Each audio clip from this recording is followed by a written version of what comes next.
Magandang araw po sa inyong lahat. Sabay-sabay po nating pakinggan ang kwento ng isang matapang na mandirigma na nakikipaglaban sa mga aswang na si Logan. Matapos ang mahabang kapayapaan sa baryo ni Logan, ay naganap ang isang matinding pagsalakay ng mga aswang na pinamumunuan ni Draco. Tumakas siya sa kanilang baryo kasama si Pablo at Lolo Matias. Pansamantala silang nagtago sa kagubatan upang magpalakas at ihanda ang kanilang sarili sa pagpapalaya sa kanilang baryo mula sa malupit na si Draco. Ngunit magiging matagumpay nga ba si Logan sa kanilang misyon kung hindi nila kayang magkaisa ni Pablo? At anong sikreto ng gubat ang matutuklasan ni Logan na siyang magiging susi para sa kanilang tagumpay? Ngunit bago po ang lahat, mga idol, huwag po nating kalimutang mag-subscribe at i-hit ang notification bell sa aking YouTube channel na The Voice Addict at Apong Isaak para sa mas marami pang makapigil hiningang kwentong aswang at katatakutan mula sa mundo ng kababalaghan. Umpisahan na po natin ang kwento. Kilala ang binatang si Logan sa kanilang baryo bilang isang mahusay at matapang na mandirigma na nakikipaglaban sa mga aswang. Ang kanyang angkan ang nanguna sa pakikipaglaban noong isang grupo ng mga aswang ang sumalakay at tinangkang sakupin ang kanilang lugar. Nang dahil sa husay at tapang ng buong pamilya ni Logan, ay nagtagumpay ang baryo nila sa digmaan sa pagitan ng mga tao at ng mga aswang. Sa kasalukuyan ay mag-isa na lang na namumuhay si Logan. Patay na ang kanyang mga magulang, habang ang dalawa niyang mas nakakabatang kapatid ay mas pinili ang normal na buhay at nanirahan ang mga yon sa ibang lugar. Habang si Logan ay piniling manatili sa kanilang baryo upang maging isa sa mga tagapagtanggol kung sakaling muling sumalakay ang mga aswang. Isang umaga, abala si Logan sa pagsisibak ng kahoy sa harapan ng kanyang kubo. Wala siyang pang-itaas, kaya lantad ang kanyang matipunong pangangatawan. Lahat ng mga dalagang nakakakita sa kanya ay kinikilig at napapahagikgik. Napahinto si Logan sa kanyang ginagawa nang dumating ang isang matandang lalaki. Magandang umaga, Logan. Lolo Matias, ikaw po pala. Ano po't napanrito ka ng ganito kaaga? May kailangan kasi ako sabihin sa'yo. Isang mahalagang bagay. Nanaginip ako kagabi at sigurado ako na isa yung pangitain tungkol sa ating baryo. Ano pong nakita niyo sa inyong panaginip, Lolo Matias? Magulo ang aking panaginip, pero nakita ko ang pagdanak ng dugo at napakaraming bangkay na nakahandusay. Nilamon ang kadiliman ng ating baryo. At sa gitna ng lahat ng yon, ay isang mabangis at nakakatakot na aswang ang aking nakita. Si Draco. Malakas ang pakiramdam ko, Logan. May posibilidad na magbalik si Draco dito sa baryo natin upang muling subuking angkinin ang ating lugar at gawing alipin ang mga tao rito. Si Draco? Teka, parang imposible naman pong mangyari yan. Hindi ba't matagal na siyang nakakulong sa kuweba ng kadiliman? Hindi na siya makakawala ron. Dahil isa kayo sa nagsagawa ng ritual upang hindi na siya makatakas sa kuwebang yun. Yan nga rin ang aking ipinagtataka. Malakas ang dasal at orasyon na iniligay namin sa kuwebang yon upang hindi na makalaya roon si Draco kailanpaman. Ngunit hindi natin alam ang mga nangyari sa nakalipas na mga taon. May mga bagay na hindi natin alam na posible palang mangyari. Kaya naisip ko na kailangan nating makasiguro na naroon pa rin si Draco sa kuweba ng kadiliman. Kung ganun, magtutungo po tayo sa kuweba ng kadiliman. Tama po ba ako? Ganun na nga, Logan. Kailangan natin yung gawin upang mawala na ang aking pangamba kapag nasiguro kong nakakulong pa rin doon si Draco. Sige po, Lolo Matias. Sasamahan ko po kayo. Maraming salamat. Talagang hindi ako nagkamali sa paglapit sa iyo tungkol sa bagay na ito. Kilala niyo naman po ako, Lolo Matias. Basta para ho sa kapakanan at kaligtasan ng ating baryo, ay handa akong tumulong palagi. Kung ganun kailan niyo po pala balak magpunta sa kuweba ng kadiliman? Ngayon na sana, Logan. Hindi ko na kasi kayang magpalipas pa ng isang gabi para makuha ang kasagutan na gusto kong malaman. Sige wala akong problema. Sandali lang magsasarado lang po ako ng bahay ko. Sige, magkita na lamang tayo sa bukana ng gubat dahil may mga kukunin pa ako sa bahay ko.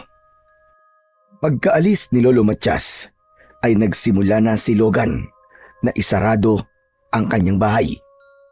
Dinala na rin niya ang kanyang itak na minana pa niya sa kanyang ama.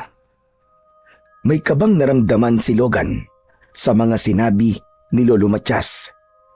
Kilala kasi sa baryo nila ang matandang lalaki bilang isang mahusay na albularyo at antingero. Mula ito sa pamilya ng mga babaylan, kaya may kakayahan din si Lolo Matias na malaman ang mangyayari sa hinaharap sa pamamagitan ng panaginip. Maraming beses na nilang napatunayan na nagkakatotoo ang mga pangitain ni Lolo Matias, kaya hindi maaaring baliwalain ni Logan ang sinabi nito sa kanya. Makalipas ang ilang sandali, ay nagsimula ng maglakad si Logan papunta sa bukana ng gubat. Sa kanyang paglalakad ay nakasalubong niya ang kababata niyang si Pablo. Matanda si Pablo sa kanya ng 1 taon. Dala nito ang pana at palaso nito.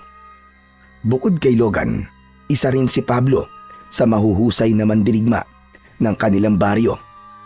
Hindi ito mula sa lahi ng mga manunugis, pero ang pagkamatay ng mga magulang nito sa kamay ng mga aswang ang nagtulak dito upang makipaglaban sa mga aswang. Logan, mabuti na lang at nakita kita. Maglaban ulit tayo. Sisiguraduhin ko sa'yo na hindi ka naman nanalo sa akin. Pablo, wala akong oras sa ganyang mga bagay. May importanteng bagay pa akong gagawin. Sus! Nagdadahilan ka lang Bakit? Natatakot ka bang makakabawi na ako sa'yo, ha? Tara na sa liwasan. Doon tayo maglaban. Seryoso ko, Pablo. Sa ibang araw na lang natin gawin yan. Pasensya ka na. Nilagpasan ni Logan si Pablo, pero malakas siya nitong tinapik sa balikat. Hinawakan ni Logan ang kamay ni Pablo. Umikot siya at sa isang kisap mata ay pinilipit niya ng bahagya ang braso ni Pablo. Namilipit sa sakit na napapaluhod si Pablo habang bakas sa muka ang sakit. Aray ko! Tama na, masakit! Aray! O yan, pinagbigyan na kita sa laban na gusto mo Sa tingin mo ba'y natatakot ako na matalo mo ako? Tignan mo nga at napakadali mo mapabagsak. Inakawalan din agad ni Logan si Pablo. Nakangiwing tumayo si Pablo habang masama ang tingin kay Logan. Napakayabang mo talaga. Palibasa, galing ka sa pamilya ng mga manunugis. Bata ka pa lang ay sinanay ka na sa pakikipaglaban. Bakit? Kasalanan ko ba na galing ako sa ganung uri ng pamilya? Ako ba ang pumili sa kanila? Alam mo, Pablo, kailangan ko na talagang umalis. Pasensya na. Ano ba kasi ang importanteng gagawin mo, ha? Saka ko nasasabihin sa'yo. Sige na, aalis na ako. Matapos yun, ay muli nang naglakad si Logan at hindi na niya nilingon pa si Pablo. Bata pa lang ay magkaibigan na sina Logan at Pablo. Nang magbinata sila ay doon na nagsimula ang tila lihim na paligsahan nila sa lahat ng bagay. Nagsimula yon noong nanligaw sila sa iisang babae at si Logan ang sinagot ng babaeng yon. Doon na nag-umpisa ang inis ni Pablo kay Logan. Ramdam ni Logan na nais ni Pablo na higitan siya sa lahat ng bagay, lalo na nang magdesisyon si Pablo na maging isang mandirigma. Palagi siya nitong hinahamon sa isang laban upang subukang talunin siya. Pero sa lahat naman ng pagkakataon ay palaging nananalo si Logan. Ganun pa man, hindi nakikipagpaligsahan si Logan kay Pablo dahil para sa kanya ay walang mas nakakahigit sa isa sa kanilang dalawa. May kanya-kanya silang husay at galing, kaya wala dapat pagalingan na namamagitan sa kanilang dalawa. Naunang nakarating si Logan sa bukana ng gubat. Maya-maya pa ay dumating na rin si Lolo Matias na may bit-bit na bayong. Kanina ka pa ba rito? Hindi naman po, Lolo Matias. Halos kararating ko lang din po. Kung ganun ay tara na sa kuweba ng kadiliman. Kailangan makarating tayo ron bago sumapit ang dilim. At paniguradong mahihirapan tayo sa paglalakad kapag gabi na. Aalis na sana sina Logan at Lolo Matias nang nakita nila si Pablo na papalapit sa kanila. Napakalakas naman ng boses yung dalawa. Narinig ko tuloy ang pinag-uusapan nyo. Pupunta kayo sa kuweba ng kadiliman? Bakit? Anong meron? Bakit kayo magtutungo ron? Hindi mo na kailangang malaman, Pablo. Nagmamadali kami ni Logan at kailangan na naming umalis. Teka, sandali lang. Alam kong importante ang dahilan nyo kung bakit kayo pupunta sa kuweba ng kadiliman. Hindi ba't doon nakakulong si Draco? Ano ba talaga nangyayari? Ang damot nyo naman sa impormasyon. Lolo Matias, isa ako sa mga mandirigmang nakikipaglaban sa mga aswang, tapos ngayon ay parang binabaliwala nyo yata ako. Bakit, Lolo Matias? Si Logan lang ba ang gusto nyong isama sa pupuntahan nyo? Lolo, siguro po ay tama si Pablo. Karapatan niyang malaman kung anong dahilan kung bakit tayo magtutungo sa kuweba ng kadiliman. Mabuti naman at naisip mo yan, Logan. Ano, Lolo Matias? Sabihin mo na sa akin ang dapat kong malaman. Ay nako. Sige, sasabihin ko na sa iyo ang pakay namin sa kuweba ng kadiliman. Magtutungo kami roon upang masiguro na naroon pa rin si Draco. Nakakita kasi ako ng pangitain na sumalakay si Draco sa ating baryo. Natatakot ako na baka nakahanap na ng paraan si Draco para makatakas sa kanyang kulungan. Kung ganon, ay kailangan ko sumama sa inyo, Lolo Matias. Hindi pwedeng dalawa lang kayo na magtutungo roon. Oo na, sige na. Kung gusto mo sumama ay sumama ka na. Tara na, at nasasayang na ang ating oras. Matapos yun, ay sinimulan na nila ang paglalakbay patungo sa kuweba ng kadiliman.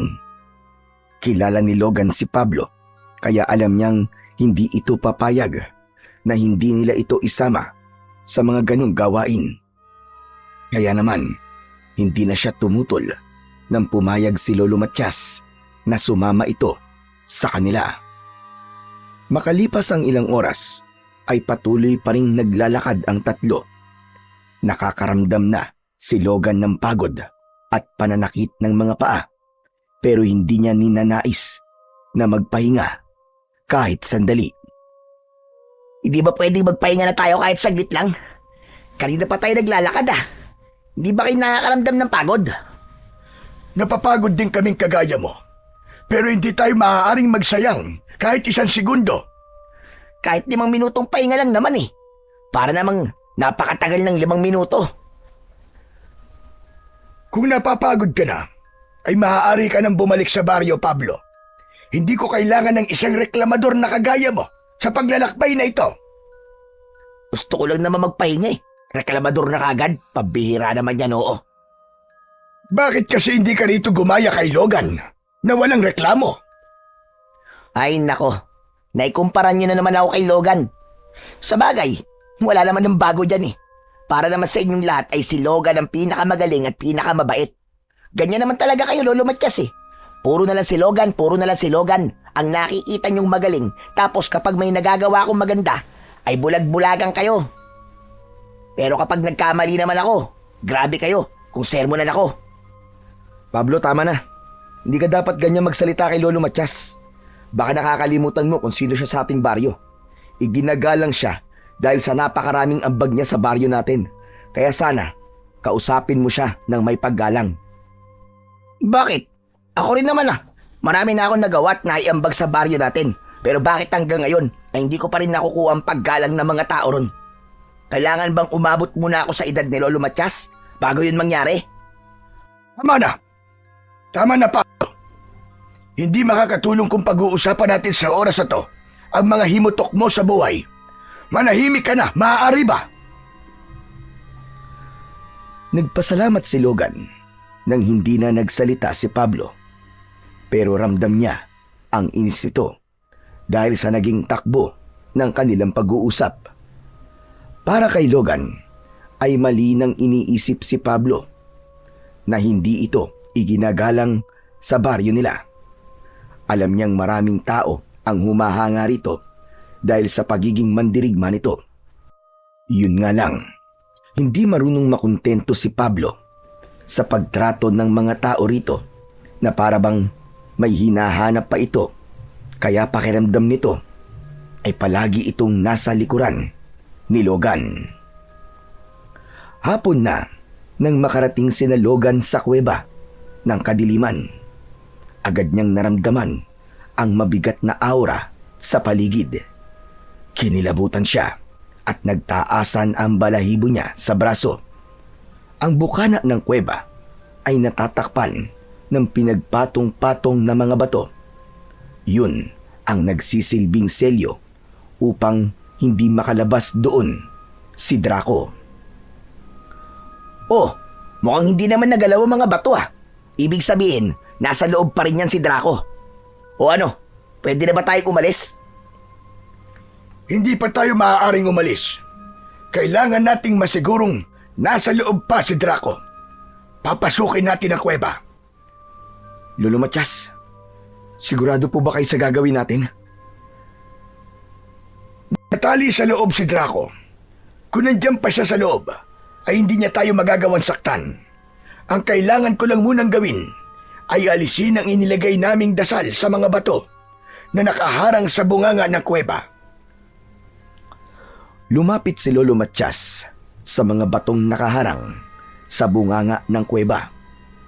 Inilapat nito ang dalawa nitong mga kamay sa mga bato at saka ito mariing pumikit. May inusal na dasal ang matandang lalaki. Isa iyong mahabang dasal na ang salita ay hindi naiintindihan ni Logan. Makalipas ang ilang sandali, ay ibinukas na ni Lolo Matias ang mga mata nito at inalis na nito ang mga kamay sa mga bato. Pansamantala ko nang naalis ang selyo.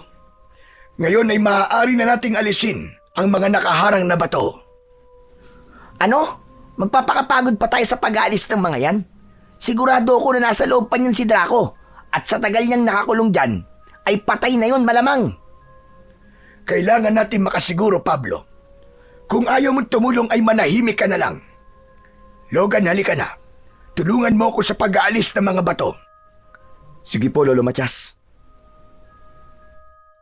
Lumapit si Logan kay Lolo Matias. Sinimulan na nila ang maingat na pag-aalis ng mga batong nakaharang sa bunganga ng kuweba. Iba't iba ang laki ng mga yon. Kaya may mga batong magaan at meron ding ubod ng bigat.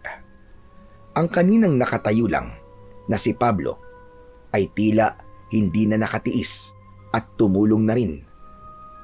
Nang tatlo na silang nag-aalis ng mga bato ay mas naging mabilis sila hanggang sa tuluyan na nilang naalis lahat ng mga bato. May kinuwang sulok si Lolo Matias sa loob ng dala nitong bayong. Sinindihan nito yun gamit ang posporo. Yun ang naging tanglaw nila nang pumasok na sila sa loob ng kuweba. Malamig doon at mas lalong naging mabigat ang hangin. Matapos ang halos 15 minutong paglalakad, ay narating na ng tatlo ang dulo ng kuweba. Lahat sila ay nagimbal nang makitang wala na si Draco sa malapad na bato kung saan yung dating nakatali. Diyos ko! Ito na nga ba sinasabi ko? Tama nga ang aking panaginip. Wala na rito si Draco. Nakatakas siya. Pero paano po siya nakatakas sa kuweban to? Hindi po nasira yung mga nakaharang na bato sa labasan nitong kuweba. Masyado nyo kasi ninilit si Draco. Dapat nilakasan nyo pa ang dasal na ginawa nyo rito noon, Lolo Matias. Malakas na dasal at orasyon na ang aming ginawa noon. Kaya nakapagtataka na nagawa pa rin niyang makatakas.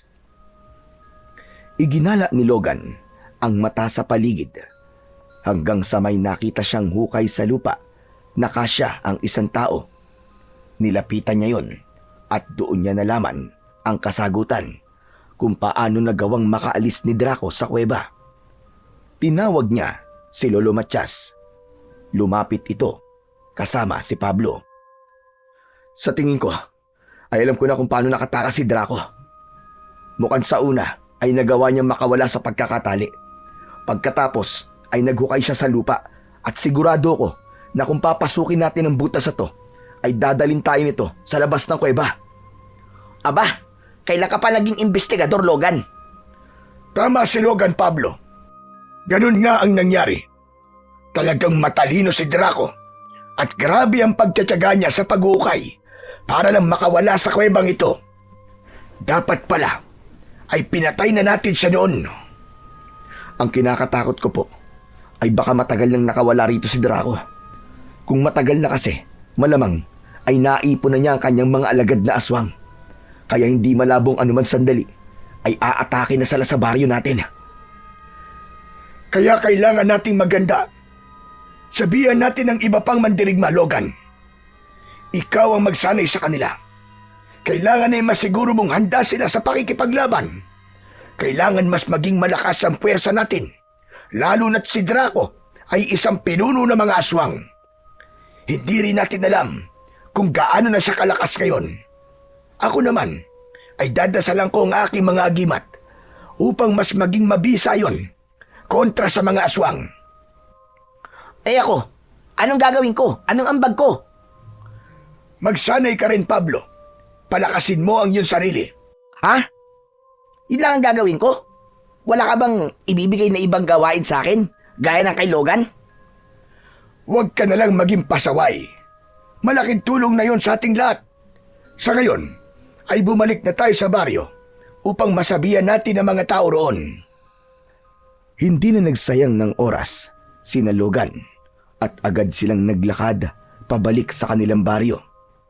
Habang naglalakad, ay hindi na iwasang kabahan ni Logan. Sigurado siya na ang mga susunod na araw at gabi ay magiging mahirap para sa kanilang lahat. Minsan niya nang nasaksiyan kung gaano kalupit at kawalang awa si Draco. Nais kasi nitong masakop ang kanilang baryo upang gawin yung kuta ng mga aswang. Pero nabigo ito at nagdesisyon ang mga namumuno sa baryo nila na ikulong ito sa kuweba ng kadiliman. Habang ikinukulong si Draco sa kuweba, ay isinumpa nito na makakawala ito roon at kapag nangyari yon, ay papatayin nito ang lahat ng tao sa kanilang baryo. Halos 5 taon na ang nakararaan simula nang maikulong si Draco at hindi inaasahan ni Logan na makakawala ito roon at muling maghahasik ng lagim at kamatayan. Gabi na nang makarating sina Logan sa kanilang baryo.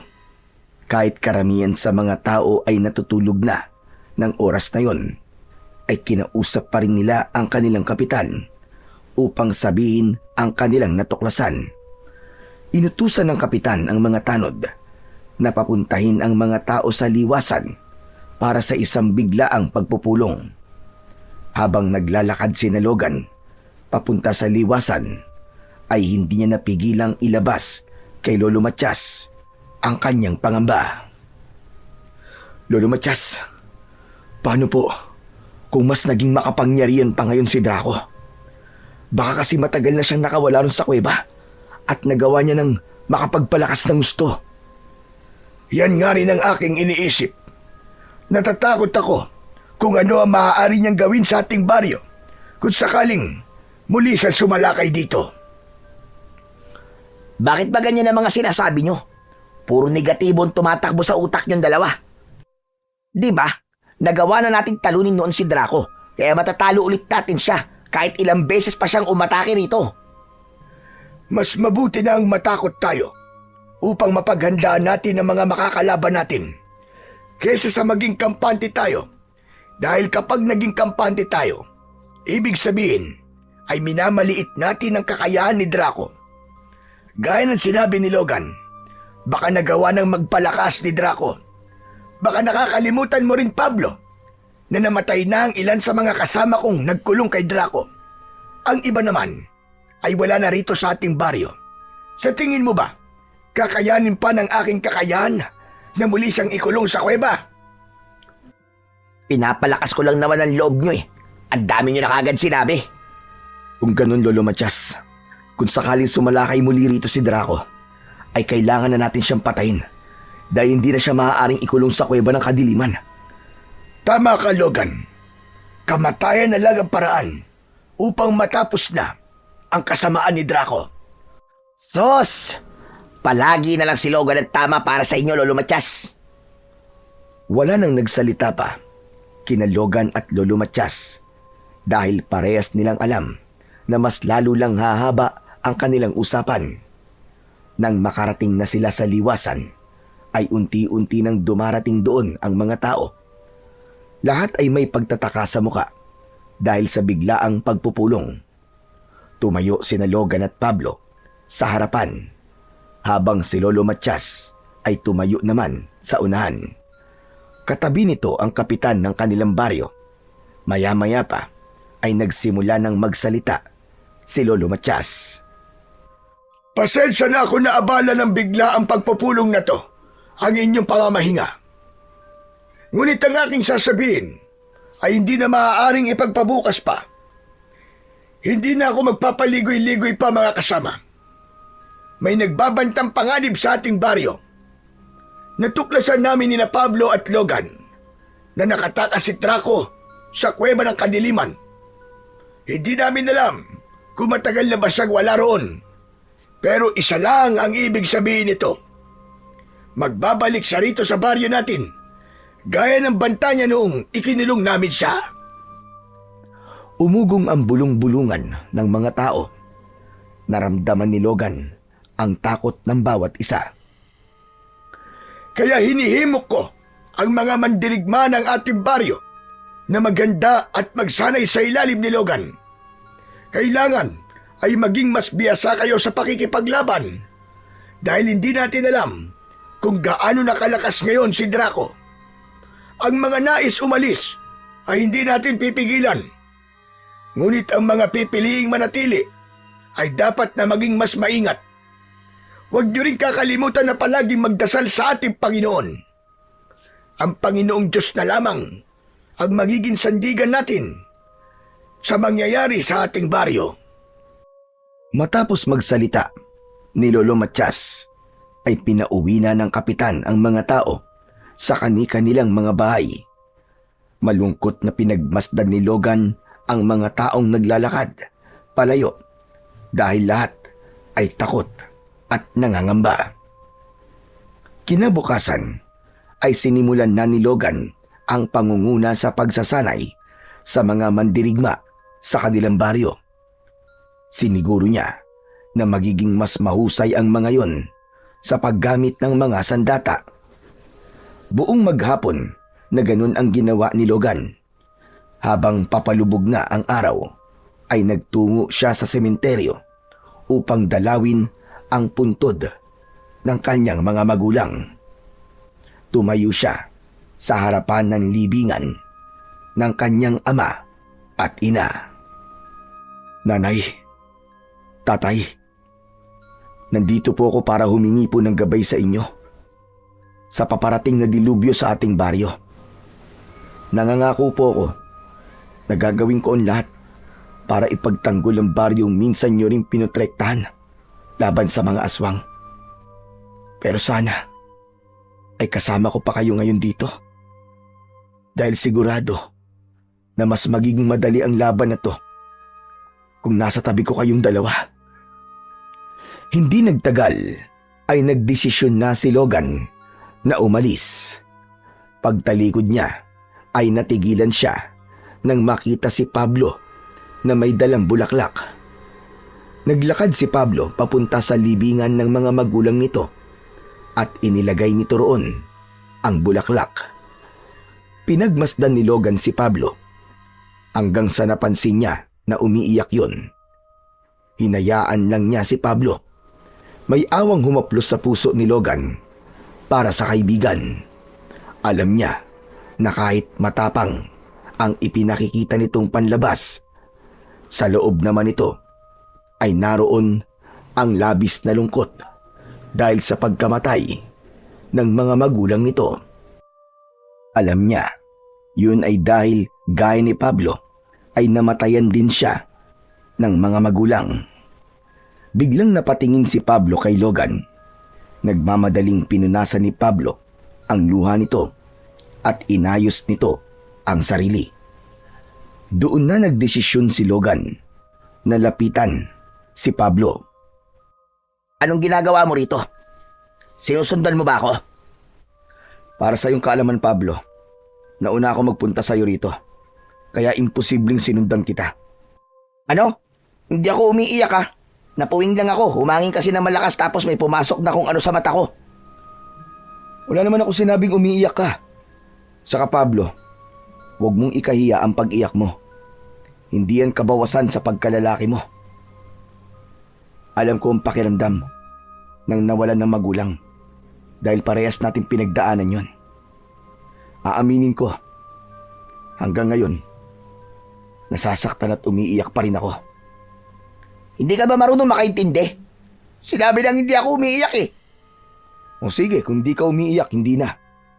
Sinasabi ko lang naman na walang masama sa pag-iyak. Sige na, mauna na ako sa'yo. Mag-iingat ka sa pag-uwi mo. Teka, sandali lang. O bakit? Logan, gaano ka kasigurado na matatalo at mapapatay natin si Draco sa sandaling sumalakay siya muli? Sa totoo lang, hindi ko alam, Pablo. Ang sabi nga ni Lolo Matias, hindi tayo maaaring maging kampante sa pagkakataon na to. Gusto kong sabihin mo na mapapatay natin siya, Logan. Gusto kong mamatay ang hayop na aswang na yon. Dahil siya ang pumatay sa aking mga magulang. Ang kamatayan lang niya ang magbibigay ng hustisya sa nangyari sa tatay at nanay ko. Kaya kailangan nating maganda, Pablo. At sa pagkakataong to, ay wag na nating maliitin si Draco. Huwag kang mag-alala. Dahil nasa panig tayo ng kabutihan. Nasa panig natin ng Panginoong Diyos. Kaya siguradong magwawagi tayo. Marahang tinapik ni Logan sa balikat si Pablo bago niya ito iniwanan sa sementeryo. Nang sandaling yun, ay hindi napigilan ni Logan na manghinayang sa pagkakaibigan nila ni Pablo. Bagamat nag-uusap pa sila, alam niya na merong pader na tila nasa pagitan nilang dalawa. Kaya naman, sa tuwing nagdadasal siya, ay hindi niya kinakalimutan na hilingin sa Diyos na sana ay bumalik ang dating pagkakaibigan na meron sila ni Pablo. Lumipas ang ilang gabi na walang pag-atake ng mga aswang ang nangyari. Ganun pa man, hindi pa rin naging kampante si Logan. May kung anong pakiramdam siya na anumang sandali ay bigla na lamang aatake si Draco at ang mga alagad nitong aswang. Isang gabi, pinatawag sina Logan at Pablo ni Lolo Matias sa kubo nito. Habang nakaupo sa loob ng bahay ng matanda, ay nagsimula na silang mag-usap. Kayong dalawa ang pinatawag ko rito. Dahil alam nating lahat na kayong dalawa ang pinakamalakas at mahusay na mandirigma dito sa baryo natin. Buti naman at hindi lang si Logan ang magaling para sa inyo. Salamat at sa wakas ay isinama nyo na ako. Maaari bang huwag ka munang magmaasim ngayon, Pablo? Hindi ngayon ang oras para sa mga bagay na yan. Ano po bang dahilan at ipinatawag niyo po kami rito, Lolo Matias? Muli ko na panaginipan ang pagsalakay ni Draco sa baryo natin. Malakas ang pakiramdam ko na yun ay isang pahiwatig na nalalapit ng mangyari ang bagay na kinatatakutan nating lahat. Kaya dapat ay mas paigtingin natin ang ating paghahanda. Huwag ko kayo mag-alala, Lolo Matias, dahil patuloy pa rin ako sa pagsasanay sa mga mandirigma. Sa tingin ko naman ay mas lalo silang nagiging mahusay. Kinakabahan talaga ako. Hindi ko alam kung bakit pakiramdam ko ay magwawagi si Draco laban sa atin. Patuloy lang po tayo magdasal, Lolo Matias. Sigurado po ako na hindi tayo pababayaan ng ating Panginoong Diyos. Biglang natigilan si Logan nang may kakaiba siyang naramdaman sa paligid. Naging mabigat ang hangin at may naamoy siya na parang nabubulok na karne. Ang mga yon ay isang malinaw na senyales na may aswang sa malapit. Ngunit bago pa man mabigyan ni Logan ng babala sina Pablo at Lolo Matias, ay biglang nagiba ang pinto ng kubo at mula roon ay pumasok ang dalawang aswang. Mabuti na lang at naging mabilis ang pagkilos ni Pablo. Pinala nito ang mga aswang sa noo at agad na ikinasawi ng mga yon. Nanlaki ang mga mata ni Lolo Matias habang nakatingin sa bangkay ng mga aswang. Kumpirmado na! Nandito na sila! Nandito na si Draco! Ayos! Salamat naman at may aksyon na ulit. Ang tagal ko rin hindi nagamit ang aking palaso at pana sa pagpatay sa mga pesting aswang na yan. Pupunta lang ako sa aking kubo para kunin ang itak ko. Magkita-kita na lang tayo sa labas. Nagmamadaling lumabas si Logan at nagimbal siya sa dami ng mga aswang na nasa kanilang baryo. Hindi niya inakala na habang nag-uusap sila sa kubo ni Lolo Matias ay may mga aswang na pala sa labas. Tumakbo si Logan papunta sa kanyang kubo. Kinuha niya ang kanyang itak at saka siya lumabas upang simulan ang pakikipaglaban sa mga aswang. Isang aswang ang agad na sumunggab kay Logan, ngunit agad niya yung sinaksak gamit ang itak na dumiretso at tumagos sa puso nito. Lumapit pa ang dalawang aswang sa kanya at sabay na umatake. Sinalubong niya ang mga aswang at sa bilis ng galaw niya ay matagumpay niyang nagilitan ang mga yon sa leeg. Habang patuloy ang pakikipaglaban ni Logan, ay dinig niya ang sigawan at iyakan ng mga tao. Nakita niya rin si Pablo na nakikipaglaban sa mga aswang gamit ang pana nito. Samantala, si Lolo Matias ay buong tapang na hinarap ang mga aswang gamit ang isang itak. Nagkaroon ng pagkakataon si Logan na lapitan si Lolo Matias. Lolo Matias, parang hindi po sila nauubos. Parami sila ng parami. Mukhang mas marami ng alagad ngayon si Draco. Pero kailangan natin makita si Draco. Kapag napatay natin siya, sigurado ako na mawawala ng lakas ang loob ang mga alagad niya. Hindi ko pa po siya nakikita. Muling naghiwa-hiwalay sina Logan at Lolo Matias upang ipagpatuloy ang pakikipaglaban. Isang batang babae ang nakita ni Logan na umiiyak sa ilalim ng isang puno. Lalapitan niya sana yon, pero isang aswang ang biglang sumunggab sa kanya. Bumagsak siya sa lupa at bago pa siya makabangon ay isang aswang ang pumaibabaw sa kanya at kinagat siya sa balikat. May 2 aswang pa ang dumating at kinagat siya ng mga yon sa iba't ibang parte ng kanyang katawan. Malakas na napasigaw si Logan dahil sa labis na sakit. Ang buong akala ni Logan ay katapusan niya na, pero may mga palaso na tumusok sa ulo ng mga aswang na umaatake sa kanya. Sabay-sabay na bumagsak ang mga aswang. Agad na kinuha ni Logan ng itak na nabitiwan niya. Biglang dumating si Pablo at inilahad nito ang isa nitong kamay. Maraming salamat, Pablo. Salamat sa pagliligtas mo sa buhay ko. Akala ko pababayaan mo na ako eh. Mamaya ka na magdrama. Tumayo ka na dyan. Tinanggap ni Logan ang kamay ni Pablo. Hinila siya nito. Muling napasigaw si Logan dahil sa sobrang sakit ng mga sugat niya sa kanyang katawan. Bahagya na rin siyang nakaramdam ng panghihina dahil sa mga dugong nawawala sa kanya. Muntik pang mapaluhod si Logan pero mabilis siyang naalalayan ni Pablo. O ano? Kaya mo pa bang makipaglaban? Kailangan kong kayanin. Tayo na lang ang inaasahan ng mga tao. Hindi. Hindi mo na kayang lumaban. Napakarami mo ng sugat at marami ng dugong nawawala sa'yo. Halika na. Kailangan mailayo kita rito.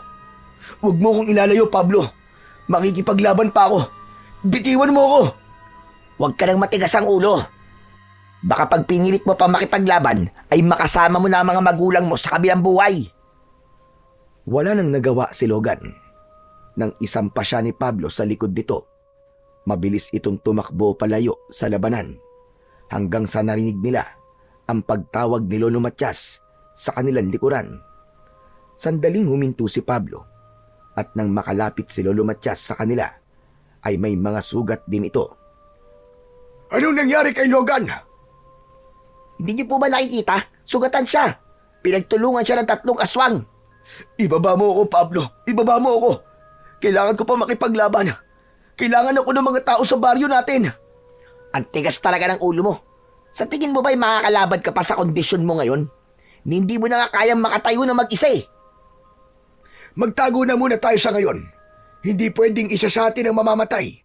Dahil mas lalong mawawala ng pag-asa ang mga tao rito. Tara na, sumunod kayo sa akin. Nauna si Lolo Matias, kina Logan at Pablo. Sinundan ito ni Pablo hanggang sa makalayo na sila sa pinangyayarian ng laban. Nagtago sila sa likod ng isang malaking bato. Inihiga ni Pablo si Logan sa lupa. Mula roon ay dinig pa rin nila ang sigawan ng mga tao. Lolo Matias, ang mga tao, kailangan nila ng tulong natin. Bago mo tulungan ng ibang tao, ay kailangan mo munang tulungan ang sarili mo, Logan. Hindi mo na kaya makipaglaban. At kung ipipilit mo ang gusto mo, sigurado ko na mapapatay ka ng mga aswang. Nang halos hindi na maigalaw ni Logan ang kanyang katawan, ay napagtanto niya na hindi na talaga niya kayang makipaglaban sa kalagayan niya. Pakiramdam niya ay dinudurog ang puso niya ng sandaling yun. Alam niya na marami ng tao ang napatay ng mga aswang at masakit para sa kanya na wala siyang magawa para tulungan o iligtas ang mga yun. Lolo Matias, bakit parang mas lumakas sa mga aswang? Hindi ba mga pangkaraniwang aswang lamang sila? Sa palagay ko, ay nakakonekta ang lakas ng mga aswang kay Draco. Kumbaga, iisa na sila ngayon. Hindi ko alam kung paano yun nagawa ni Draco, pero yun lamang ang makakapagpaliwanag kung bakit mas lumakas ang mga alagad ni Draco. Kung ganun, kailangan nating mapatay si Draco at tapos na ang problema natin. Kaya lang, hindi ko pa rin nakikita si Draco. Ang bihira. Nasaan ba ang hayop na yun at ayaw pang lumabas? Matapos yung sabihin ni Pablo, ay biglang tumahimik ang paligid. Pilit na tumingin si Logan sa pinanggagalingan nila. Nakita niya ang pagdating ng isang aswang na matangkad at may malaking katawan. Hindi siya maaaring magkamali. Si Draco ang aswang na yon. Si Draco, dumating na siya. Ano? Sugurin ko na ba siya? Hindi siya sasantuin ng palaso ko. Huwag mo na, Pablo. Parang pagpapakamatay ang gagawin mo na yan. Hindi pa natin siya kaya. Lalo na't sugatan si Logan. Maya-maya ay narinig nila ang nakakatakot at malaking boses ni Draco. Sa wakas, nangyari na ang matagal kong inakasama. Napabagsak ko na ang baryong ito. Kayong mga tao, simula ngayon ay ako na ang ituturing niyong Panginoon. Kaya lumahod kayong lahat at magbigay-pugay kayo sa akin. Sa takot ng mga tao, ay napilitang lumuhod ang mga yon sa harapan ni Draco. Ganyan nga. Sambahin niyo ko dahil simula sa gabing ito ay nakasalalay na sa akin ang inyong mga buhay. Lahat na susuway sa akin ay kamatayan ang kaparusahan. Simula ngayon ay mga alipin ko na kayong lahat. Ngunit nasaan na si Logan at ang matandang si Matias? Bakit hindi ko sila nakikita? Logan! Matias! Nasaan na kayo? Bakit hindi kayo magpakita sa akin? Bakit hindi ako nabanggit ng mukong na yun? Hindi ba niya ako kilala? Isa ako sa nakipaglaban sa kanya noon. Umalis na tayo rito. Bago pa tayo makita ni Draco, hindi pa natin siya kayang harapin sa sandaling ito. Lalo na sa kalagayan ni Logan. Sa ngayon, ay tatakas muna tayo at magpapalakas. O kaya, ay maghahanap tayo ng paraan para matalo si Draco. Pablo, buhatin mo na si Logan. Sa gubat tayo magtatago. Hindi na pumalag si Logan nang buhatin siya ni Pablo. Tahimik at nagmamadali silang lumayo. Tinahak nila ang daan papunta sa gubat. Nais mang makipaglaban ni Logan kay Draco, pero napagtanto niya na tama sina Pablo at Lolo Matias. Silang tatlo na lang ang pag-asa ng kanilang baryo upang makalaya ito mula kay Draco at hindi pwedeng may mangyaring masama sa kahit isa sa kanila. Matapos ang ilang oras na paglalakad, ay huminto sila at ibinaba na siya ni Pablo sa tabi ng isang puno. Ramdam pa rin niya ang labis na panghihina. Ano nang gagawin natin ngayon, Lolo Matias? Kailangan muna nating magpalakas. Lalong-lalo ka na, Logan. Dapat ay maghilom muna ang mga sugat mo bago tayo bumalik sa baryo upang labanan si Draco. Ang mga tao ho sa baryo, paano sila? Sigurado ako na sa sandaling to ay takot na takot sila. Baka isa-isa na rin silang pinapatay ng hayop na Draco na yun. Marahil din ay iniisip nila na inabando na natin sila dahil wala na tayo ron. Alam kong mahirap iwasan, pero wag ka munang mag-isip ng hindi magagandang bagay dahil hindi yan makakatulong sa kalagayan mo ngayon. Sa palagay ko naman, ay hindi sasaktan ni Draco ang mga tao sa ating baryo. Narinig mo naman ang sinabi niya kanina na gagawin niyang alipin ng mga tao roon. Ipagdasal na lang natin na mabigyan tayo ng sapat na panahon para magpalakas bago may mas hindi magandang gawin si Draco sa ating baryo. Sandali nga lang, mawalang galang na. Pero gutom na ako.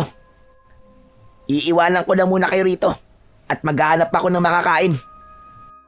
Nang umalis sandali si Pablo, ay hinubad ni Lolo Matias ang suot nitong damit. Pinunit nito yon at ginawa nito yung benda sa malalalim na sugat ni Logan. Maya-maya pa ay bumalik si Pablo na may dalang mga prutas. Yun ang kinain nila upang kahit paano ay maibsan ang kanilang gutom. Nang sumapit ang umaga, muli silang naglakad hanggang sa nakarating sila sa kuweba ng kadiliman. Doon nila napiling magtago, lalo na't alam nilang malaki ang posibilidad na hindi na roon magtutungo si Draco dahil sa lugar na yun ito ikinulong. May malapit na ilog sa kuweba kaya hindi nila naging problema ang tubig. Ang kagubatan ang naging pansamantalang tirahan ni Logan, Pablo at Lolo Matias. Patuloy na nagpagaling si Logan mula sa mga sugat na nakuha niya sa laban. Araw-araw ay inaasikaso at ginagamot siya ni Lolo Matias gamit ang mga halamang gamot at agimat upang mapabilis ang kanyang paggaling. Habang si Pablo naman ang nangunguha ng pagkain at nagbabantay sa paligid. Isang umaga, nakaupo si Logan sa bato sa tabi ng ilog nang lumapit sa kanya si Lolo Matias. Nasaan po si Pablo? Kanina ko pa po siya hindi nakikita. Ayun, naghahanap ng makakain natin. Mabuti naman at kahit paano ay nagbabago na si Pablo. Mukhang nauunawaan na niya kung gaano kabigat at kaseryoso ang sitwasyon natin ngayon. Mabait naman po talaga si Pablo eh. Sadyang ikinukumpara lang niya ang sarili niya sa akin. Kaya minsan ay hindi siya magandang magsalita. Doon po siguro niya nilalabas ang inis niya sa akin. Alam ko naman yan. Kaya minsan, sinasagot ko rin siya para magkaroon siya ng kamalayan na hindi na tama ang lumalabas sa bibig niya. Oo nga pala, kanina pa kita tinitignan. Ang lalim yata ng iniisip mo. Iniisip ko lang po kasi ang baryo natin at kung ano na ang nangyayari sa mga tao ron. Halos 1 linggo na po kasi tayo nagtatago at wala pa tayong ideya kung ano na ang nangyayari ngayon sa baryo natin. Yan nga rin ang iniisip ko. Pero medyo sariwa pa ang mga sugat mo, Logan. Kung iniisip mo, napapayagan na kitang harapin mo si Draco, ay nagkakamali ka. Huwag ho kayo mag-alala, Lolo Matias. Hindi ko ho gagawin yan. Alam ko pong pagpapakamatay ang gagawin ko. Kung susugod ako ngayon kina Draco, kailangan ko pang magpalakas. Hindi pa ako pwedeng makipaglaban sa kalagayan ko to. Pero hindi ko po akalain na 3 aswang ang makapagpapabagsak sa akin. Pakiramdam ko tuloy ay kulang ang naging paghahanda ko. Binigo ko ang baryo natin. Lolo Matias. Huwag mong sabihin yan. Hindi pa tapos ang laban. Buhay pa tayo. At may dahilan kung bakit hinayaan ng Diyos na makatakas tayo kina Draco. Tayo ang magiging pag-asa ng ating baryo. Tumingin sa malayo si Logan. Palaging nasa isip niya ang kanyang layunin na mapatay si Draco at hindi siya mapakali sa bawat araw na dumadaan. Habang lumilipas ang mga araw, ay mas tumitindi ang kanyang pagnanais na makabangon agad upang makapaghiganti. Ang bawat umaga ay tila isang pagsubok ng pasensya para sa kanya. Ngunit alam niyang darating ang panahon na mapapatay nila si Draco at mapapalaya nila ang kanilang baryo mula rito. Isang gabi, nagising si Logan mula sa isang napakasamang panaginip. Hindi niya napigilan ang mapasigaw dahil inakala niyang totoo yun. Nagising sina Pablo at Lolo Matias na nasa tabi niya sa loob ng kuweba. Ano ba yan? Istorbo ka naman sa pagtulog, Logan eh. Ano nangyari? Bakit ka sumigaw? Nanaginip po ako, Lolo Matias. Pinatay daw po ni Draco ang lahat ng tao sa baryo natin. Wala po siyang tinira. Tapos, isinunod niya tayong 3. Panaginip lang yan. Buti sana kung kagaya kita na nagkatotoo ang mga napapanaginipan. Kaya wala kang dapat na ipag-alala. Lolo, gusto ko po magtungo ngayon sa ating baryo. Logan, hindi pa magaling ang mga sugat mo. Hindi mo pa kayang makipaglaban. Hindi ho ako makikipaglaban. Gusto ko lang po malaman ang sitwasyon ng mga tao sa baryo natin. Gusto ko po makasiguro na buhay pa sila. Pambihira. Talagang ganitong oras mo pa naisipang magpunta sa baryo, ah? Pwede bang itulog mo na lang yan, Logan? Hindi ko kayang matulog na lang. Matapos ng panaginip kong yun.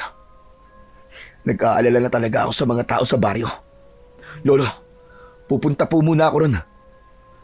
Tatayo sana si Logan, pero mahigpit na hinawakan ni Lolo Matias ang braso niya. Hindi pa kita pinapayagan na umalis, Logan. Dito ka lang. Hindi ka aalis. Masyadong mapangalib ang gagawin mo. Pero paano na po mga tao sa baryo natin, Lolo? Gusto ko lang pong malaman kung buhay pa ba sila at walang katotohanan ng panaginip ko. Pangako po, Lolo Matias, hindi po ako makikipaglaban. Kahit na, delikado pa rin ang gagawin mong ito. Panigurado na maigpit ang pagbabantay na gagawin roon ng mga alagad ni Draco. Pero kung gusto mo talagang magtungo sa baryo para alamin ang lagay ng mga tao ron, ay bukas ng umaga tayo doon magtutungo. Tayo? Ibig sabihin kasama ako? Pwede ba namang hindi? Maaari namang kaming dalawa lang ni Logan ang umalis kung ayaw mong sumama sa amin. Ay, Diyos ko. Bahala kayo sa buhay nyo. Basta wag na kayong maingay dyan at inaantok pa ako. Sige na, Logan. Pilitin mo matulog ulit. Pangako, bukas ng umaga ay magtutungo tayo sa baryo. Gusto mang umalis ni Logan ng oras na yon, ngunit alam niya na hindi siya magtatagumpay dahil pipigilan siya ni Lolo Matias. Napipilitan siyang bumalik sa pagkakahiga. Lumipas ang halos 1 oras, pero nananatiling gising pa rin si Logan. Hindi kasi maalis sa utak niya ang nakakatakot na panaginip niya. Pakiramdam niya ay kailangan na talaga nilang kumilos bago pa mahuli ang lahat. Pagsikat ng araw kinabukasan ay lumabas na ng kuweba si Logan. Agad niyang kinuha ang kanyang itak at nag-ensayo siya sa pakikipaglaban. Siniguro niya na kahit nagpapalakas siya ay hindi pa rin mawawala ang kaalaman niya pagdating sa pakikipaglaban sa mga aswang.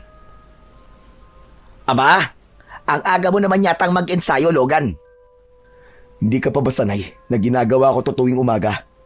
Sa bagay, kailangan mo ngang gawin yan. Kasi ikaw ang inaasahan ni Lolo Matias na tatalo kay Draco. Habang ako, parang wala siyang tiwala na kaya ko rin namang patayin si Draco. Pablo, pwede bang tigilan mo na ang pagkukumpara sa ating dalawa? Bakit? Kasi alam mong ikaw ang mas magaling sa ating dalawa, ganun ba? Walang mas magaling sa ating dalawa dahil para sa akin ay may kanya-kanya tayong lakas at kahinaan. Hindi ako mas magaling kaysa sayo at hindi ka rin mas magaling kaysa sa akin. Ano ba pinagsasasabi mo? Wala dapat na kompetisyon na namamagitan sa ating dalawa. Hindi tayo narito para makipagpaligsahan kung sino ang mas mahusay, mas matapang o mas malakas. Narito tayo para magtulungan, lalo na't iisa lang naman ang ating layunin. Sa oras na to natin higit na kailangan na magkaisa. Hindi mo ba naaalala kung gaano tayo kasaya noon bilang magkaibigan? Kaya sana, bumalik na yung dati nating pagkakaibigan. Yung nagtutulungan tayong dalawa at walang pagalingan na nagaganap. Tila umurong ang dila ni Pablo sa mga sinabi ni Logan. Kapansin-pansin din ang pamumuo ng luha sa gilid ng mga mata nito. Dahil doon ay nalaman ni Logan na may tinamaan siya sa puso ni Pablo dahil sa mga salitang lumabas sa kanyang bibig. Nang lumapit sa kanila si Lolo Matias, ay tumalikod sandali si Pablo upang punasan ang luha na nagbabadyang malaglag mula sa mga mata nito. Baka naman nagtatalo na naman kayong dalawa. Magpaawat kayo at napakaaga pa. Hindi po, Lolo Matias. Nag-uusap lang po kami ni Pablo. Ganun ba? Oo nga pala, Logan. Handa ka na bang magtungo tayo sa baryo? Opo, Lolo. Handa na po ako. Kung ganun ay tara na. Pero ipapaalala ko sa'yo na hindi tayo pupunta roon para makipaglaban. Hindi tayo pwedeng makita ng kahit na sino, kahit ng mga taong nakatira roon. Pupunta tayo ron para alamin ang kalagayan ng mga tao. Nagkakaintindihan ba tayo? Opo, Lolo Matias. Mabuti naman. Gusto ko lang makasiguro na hindi ka gagawa ng bagay na ikakapahamak natin. O siya, tara na, para makabalik din kagad tayo. Pablo, total hindi ka sasama sa amin, ay maiwan ka rito. Magbantay ka. Tumango si Pablo. Matapos yun, ay nagsimula ng maglakad sina Logan at Lolo Matias patungo sa kanilang baryo. Habang naglalakad, ay paulit-ulit na nagdadasal si Logan na sana ay hindi totoo ang panaginip niya kagabi at buhay pa rin ang mga tao sa baryo nila. Ngunit hindi pa man sila nakakalayo nang biglang humabol sa kanila si Pablo. Oh, ano ginagawa mo rito? Sasama na lang po ako sa inyo. Paniguradong maiinip lang ako sa kuweba kasi mag-isa lang ako ron eh. Sige, pero huwag kang maingay doon. Kilala ko pa naman yung bunganga mo. Nagpatuloy na ang tatlo sa kanilang paglalakad. Maya-maya ay nasa unahan na ni Logan at Pablo si Lolo Matias. Oo nga pala, Logan. Tungkol dun sa mga sinabi mo sa akin kanina. Oh, anong tungkol sa mga yon? Napagtanto ko kasi na tama ka. Simula nang sinagot ka ng babaeng parehas nating nililigawan, ay inisip ko na karibal kita sa lahat ng bagay. Lalo na, nung naging mandirigma na rin ako. Wala akong ibang gusto kundi ang mahigitan ka. At dahil doon, nakalimutan ko na ang mga pinagsamahan natin bilang magkaibigan. Saka yung sinabi mo na gusto mong ibalik ang dati nating pagkakaibigan. Sa totoo lang, matagal ko nang gustong mangyari yan, kaya lang palagi ako nauunahan ng pagiging mapagmalaki ko. Iniisip ko na baka huli na ang lahat para maging totoong magkaibigan ulit tayo. Hindi pa huli ang lahat, Pablo. Habang nabubuhay tayo at may kagustuhan tayo na ibalik ang dati, ay mangyayari pa rin ang bagay na yun. Pero ibig man sabihin yan tinatapos mo na ang pakikipagkompetensya sa akin? Oo, gusto ko na maging magkaibigan ulit tayo. Pangako, aalisin ko na ang inggit sa katawan ko. Saka sana, mapatawad mo ko sa mga hindi magagandang bagay na nagawa ko sa'yo ha. Ano ka ba? Wala ka namang kasalanan sa akin Basta kalimutan na natin ang lahat ng hindi magagandang nangyari. Magsisimula ulit tayong dalawa bilang magkaibigan at kasama si Lolo Matias ay palalayain natin ang ating baryo mula kay Draco at sa mga alagad niya. Ayos! Salamat, Logan ha. Talagang hindi ka pa rin nagbabago. Napakabait mo pa rin. Pwede ba kitang yakapin? Oo naman. Huwag ka lang hahalik ha. Sira ulo. Napatawa ang dalawa. Huminto muna sila sa paglalakad. Nang yakapin ni Pablo si Logan, ay parehas silang naluwa. Labis ang kasiyahan ni Logan dahil alam niyang simula sa oras na yon ay bumalik na ang pagkakaibigan nila ni Pablo na matagal niya nang ipinagdadasal na mangyari. Kung meron mang isang bagay na magandang nangyari sa pagsalakay ni Draco sa kanilang baryo, masasabi niya na yun ay ang muling pagkakabuo ng kanilang pagiging magkaibigan ni Pablo. Ano ba nangyayari dyan? At mukhang nagdadrama na kayong dalawa. Aba, mukhang nagkabati na yata kayo Opo, Lolo. Okay na po kami ni Pablo. Totoo ba, Pablo? Okay na kayo ni Logan? Opo, humingi na rin po ako ng tawad kay Logan. Hindi nyo alam kung gaano ako kasaya sa ginawa niyong dalawa. Ngayon, sigurado na ako na mananalo tayo sa laban natin kay Draco dahil mas magiging matibay na ang ating puwersa. Pero mamaya na kayo mag-usap at kailangan na nating makarating sa baryo. Nang ipagpatuloy ni Logan ang kanilang paglalakad, ay magaan na ang kanyang pakiramdam. Hindi niya kayang ipaliwanag ang kasiyahang kanyang nararamdaman dahil sa wakas ay nagkaayos na rin sila ulit ni Pablo. Matapos ang ilang oras ng paglalakad, ay nakarating na sina Logan sa bukana ng gubat. Nagtago sila sa likod ng isang malaking bato at mula roon ay tanaw nila ang baryo. May mga naglalakad na mga tao na noon lamang nila nakita, kaya sigurado sila na mga aswang ang mga yon na nasaan yung tao dahil umaga pa lang. Nasaan na ang mga nakatira sa baryo natin? Bakit hindi ko sila nakikita? Hindi kaya nasa loob sila ng kanilang mga bahay at hindi pinapalabas? O maaari rin na inilagay sila sa kulungan? Napakahayop talaga ni Draco kung ganyan nga ang ginawa niya. Pero kailangan natin makasiguro kung ano nga ang nangyari sa mga tao. Pupunta ako sa baryo. Huwag kayo mag-alala dahil gagawin ko ang lahat para hindi ako makita ng mga aswang. Teka, masyadong delikado yung naiisip mong gawin, Logan.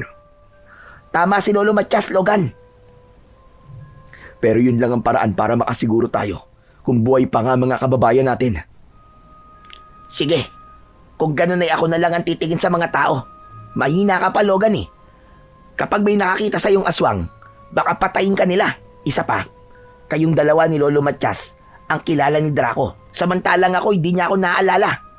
Hindi ba, kayong dalawa lang ang nabanggit niya nung unang gabing umatake siya rito? Ibig sabihin, kahit nakita niya ako, ay baka isipin niya na isa lang ako sa mga taong ginawa nilang alipin. Pabor ako sa ideya mo na yan, Pablo. Logan, hayaan mo na lamang si Pablo magtungo mismo sa ating baryo. Mas malakas siya kumpara sa'yo. Kaya kung sakaling may mangyaring hindi inaasahan, ay makakalaban siya na maayos. Tumiim ang bagang ni Logan at pinag-isipan niya ang sinabi ng kanyang mga kasama.